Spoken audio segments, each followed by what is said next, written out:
Bon, ok, aujourd'hui je suis à Cerny dans le 91 à l'aérodrome Jean-Baptiste Salis. Je suis assez connu pour tout ce qui est aviation historique et je vais faire un baptême pour changer un peu de la moto, un baptême sur un avion historique, on l'a vu dans le titre.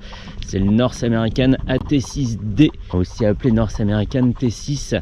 On va aller le trouver, il doit se cacher pas très loin là-bas. Je vois déjà un empennage bleu et jaune. Et il y a aussi le Boeing Stearman PT-17 qui est ici, que j'avais fait avec mon frère il y a quelques années. Le Stearman développe 220 chevaux, là où la T6 en développe 600. Donc on va voir. Et le Stearman, c'était vraiment un truc de dingue. Il y a deux options possibles ici chez Aero Vintage Academy.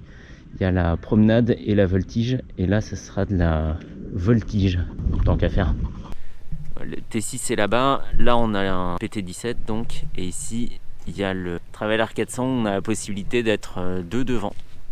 Ça c'est pas mal, mais c'est que pour la promenade. Donc que promenade, promenade voltige et le T6, promenade ou voltige. T6D, donc c'est une des premières versions. Ouais. Il y a encore, tu vois, on a remis une barre anti-crash là, parce que comme c'était un avion école, des fois il passait sur le dos pour protéger. Ah oui. C'est complètement factice, mais c'était sur le vrai. Ok, ouais. Ouais, j'ai vu donc avion école. Celui-ci est en Espagne, c'est ça, Armée de l'air espagnole. C'était Armée de l'air espagnole. Ouais. Et après Musée de l'air de Madrid.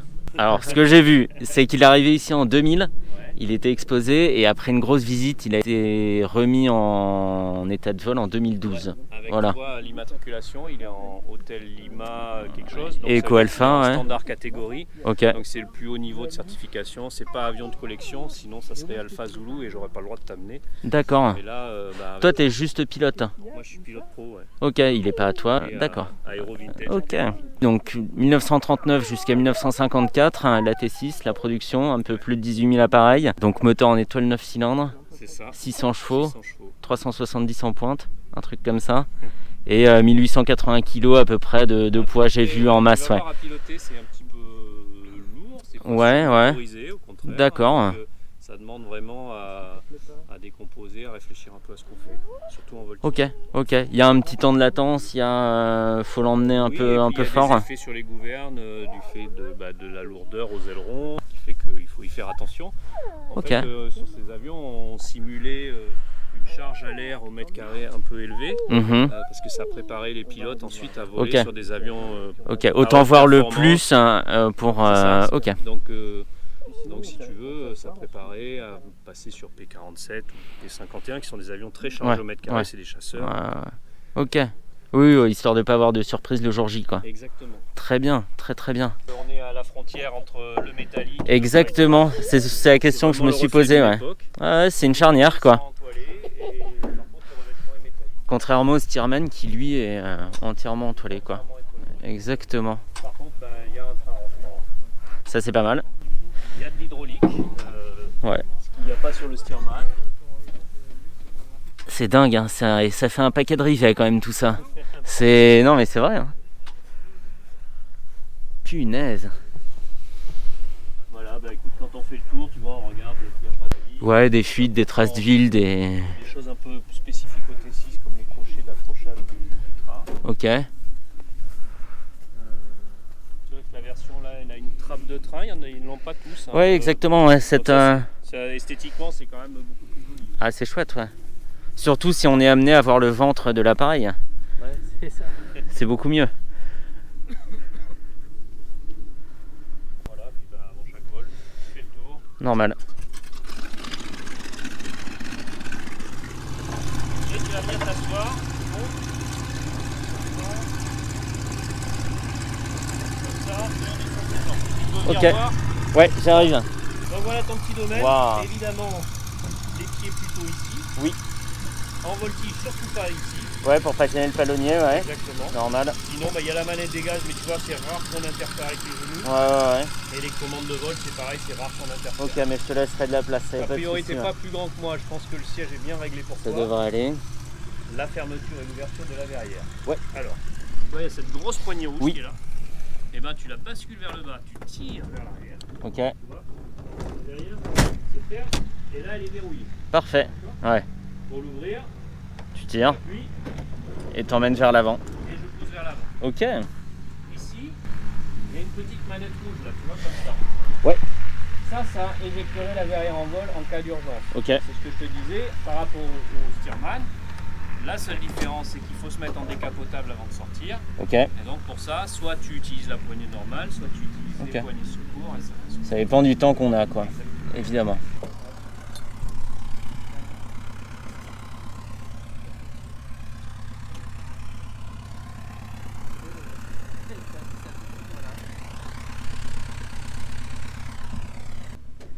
Très sympa l'ambiance à bord en tout cas.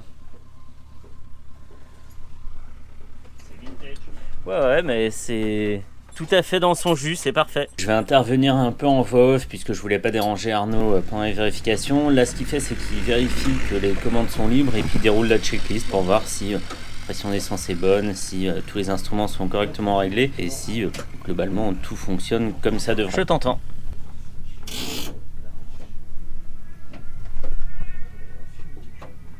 Dans la checklist, on détaille qu'il faut 3 ou 4 coups de pompe à essence avant de démarrer le moteur. Donc c'est ce qu'Arnaud est en train de faire. On verra un petit peu plus tard que les 3 ou 4 premiers coups ne suffisaient pas et qu'il a fallu en rajouter un petit peu par la suite.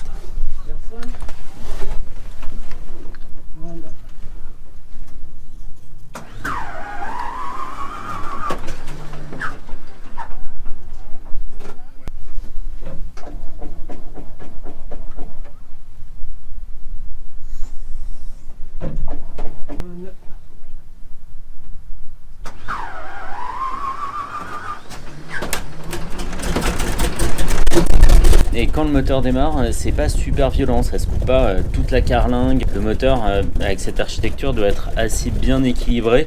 Et en fait, on démarre, point.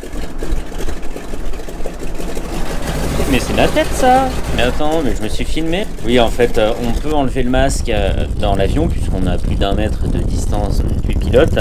Moi, je l'ai gardé pour des raisons évidentes d'anonymat. Les lunettes de soleil, c'est pour la même raison. Et bah, j'étais bien content d'avoir le petit casque rétro aussi.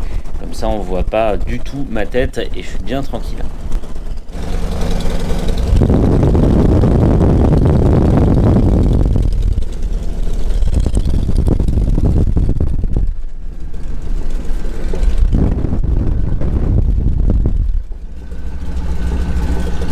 Donc là on voit bien le palonnier bouger et quand la pédale bascule vers l'avant, c'est que le frein de la roue correspondante est activé.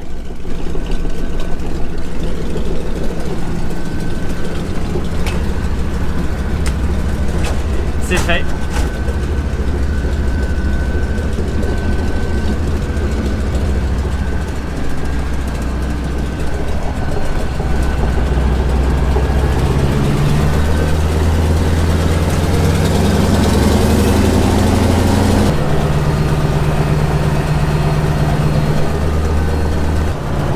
Pareil.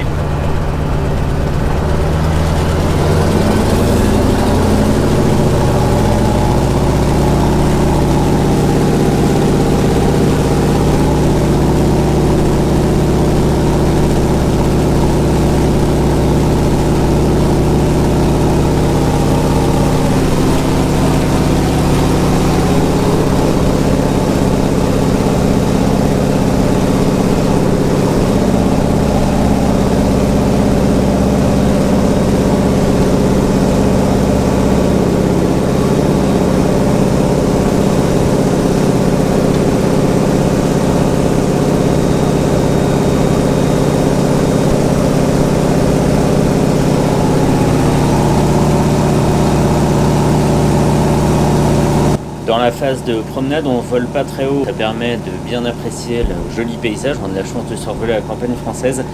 Ça, c'est chouette. Quand on passe en mode voltige, on monte, il me semble, à 2000 pieds. 2000 pieds, c'est 600 mètres, histoire d'avoir de l'amplitude pour faire les figures. On va le voir un petit peu plus tard. Arnaud va me passer les commandes. J'ai voulu simplement prendre le manche à balai et pas m'occuper du palonnier. On a discuté un petit peu avant, je lui ai dit que j'avais déjà piloté quelques avions. Mon père pratiquant l'aviation de tourisme nous laisse de temps en temps les commandes. Donc j'avais dit à Arnaud, puisqu'on avait discuté, que j'avais déjà piloté les avions légers. Et la dernière fois, le Stearman, on avait pu aussi en prendre les commandes. Donc on va me voir prendre les commandes de l'avion pour des manœuvres simples, virage à gauche, virage à droite. garder un cap, une altitude et emmener l'avion. Tout ça se fait assez facilement au feeling. Il ne faut pas se concentrer sur le manche à balai, il faut regarder loin et ressentir ce que fait l'avion pour juste contrebalancer les mouvements du vent, même s'il y en avait très peu, et de l'avion en lui-même.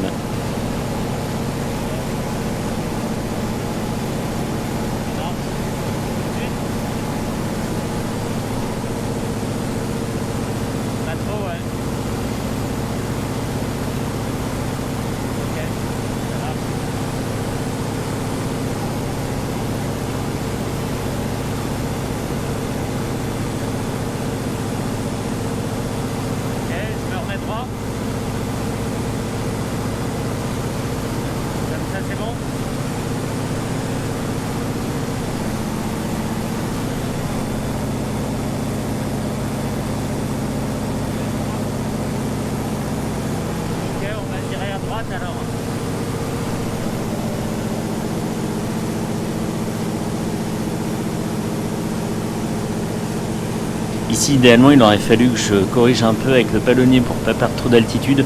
Je pense que Arnaud s'en est chargé, sinon ça se serait tout de suite vu. Et du coup, commencer à piloter un T6, alors moi j'ai pas évidemment beaucoup d'expérience, j'ai piloté que 3 appareils jusqu'à présent, mais c'est largement le plus lourd que j'ai eu à diriger. Et c'est vrai qu'il faut bien l'emmener, il ne faut pas être trop timide sur les commandes sans être trop violent non plus. Et si on bouge trop peu le manche, en fait l'avion ne bouge pas. Il y a effectivement une petite inertie, un petit temps de latence entre la commande et l'action de l'avion.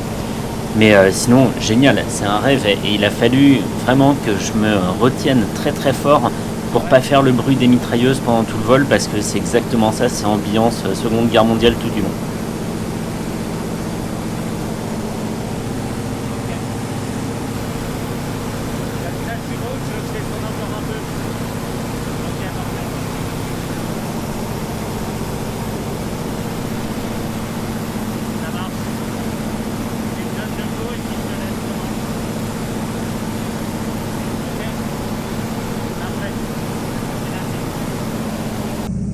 Ok, on change de point de vue pour me voir face caméra, enfin face caméra, on voit pas ma tête et c'est tant mieux, on ne verra pas subir les efforts de la voltige.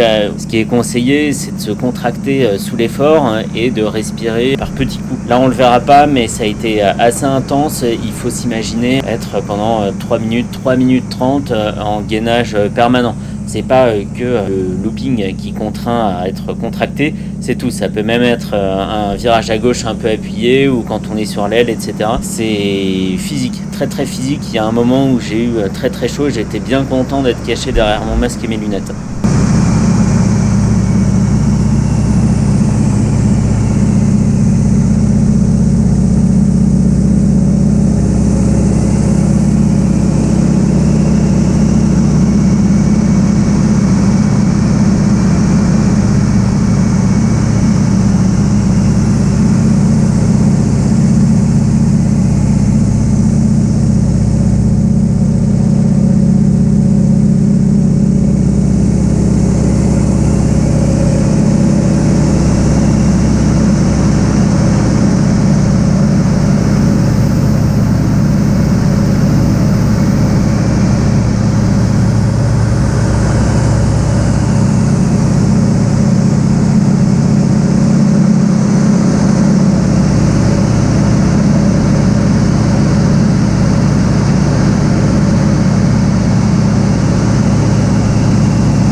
va pouvoir éteindre la GoPro. Si tu veux, je m'en charge d'où je suis là. Donc tu peux arriver jusqu'à la GoPro. Ouais.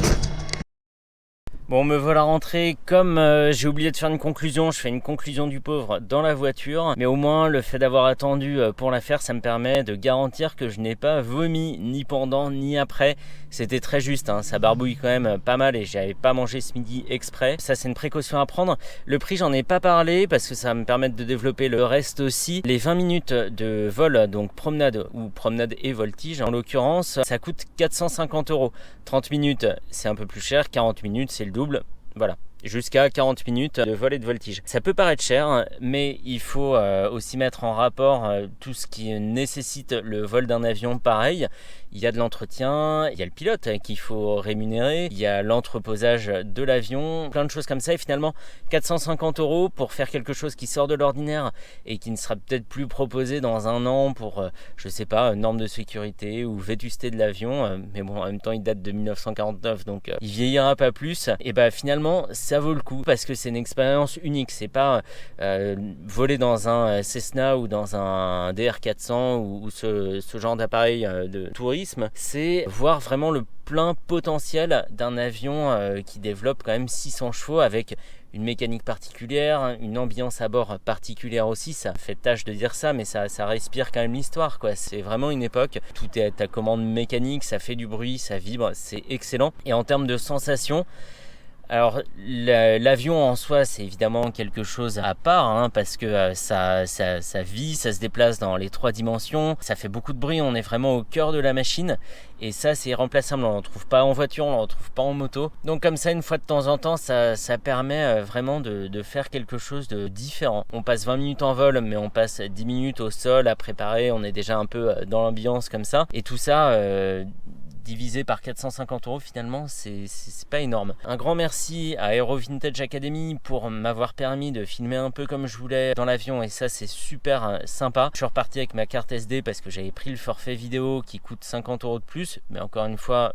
on a pensé à rien. La GoPro est dans l'appareil, bien cadrée, elle prend des photos, des vidéos, et ça c'est vraiment une très bonne solution clé en main. Vraiment, le T6 comparé au Stearman PT17, c'est beaucoup plus intense en voltige, hein. On est quasiment tout le temps en contrainte, on est gainé un maximum, on a très vite chaud parce que les manœuvres s'enchaînent vraiment de façon intense, et puis on voit un appareil qui force pas en fait.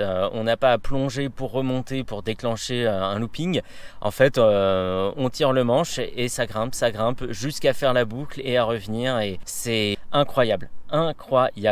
Et puis voilà quoi, on est au-dessus de la campagne française, c'est joli, on a la voilure basse, donc on voit vraiment l'avion dans son intégralité, c'est unique, c'est le genre d'expérience qu'il faut faire tant que ça existe, parce que moi je voulais faire un baptême de conduite en Hummer H1, et puis le jour où j'ai voulu le faire, il faisait plus. Le baptême de conduite en Peugeot 905 sur le Castellet, le moment où je m'y suis intéressé, il le faisait plus. Enfin voilà, ça sera jamais vraiment le bon moment financièrement, mais il faut se dire qu'un jour ça n'existera peut-être plus, ce que je souhaite pas évidemment, et qu'il faut en profiter tant que ça existe, tant que des structures proposent des vols sur des avions historiques comme ça. C'est vraiment un autre monde que l'aviation de tourisme classique. C'est unique et vraiment je suis très très content de l'avoir fait. Ça devait faire facilement 4 ans que c'était dans les tuyaux et 4 ans que je me disais oui, un jour je serai dedans, ce sera moi le type sur les photos du site, et je regrette pas une seule seconde du vol, même si quand la voltige a commencé je me suis demandé ce que je faisais là, vraiment. Mais il faut le faire à fond. Je pense que 20 minutes de promenade, on comprend vite le principe au bout de 10. Et puis voilà, si on peut faire moitié-moitié avec de la voltige, quitte à vomir après, hein, mais ça sera vraiment bien amorti. Même le petit malaise de la fin sera tout à fait justifié. Donc voilà, prochaine fois le T28, 1425 chevaux. En voltige, ça va encore être un autre monde, je pense. Mais sûrement très intéressant.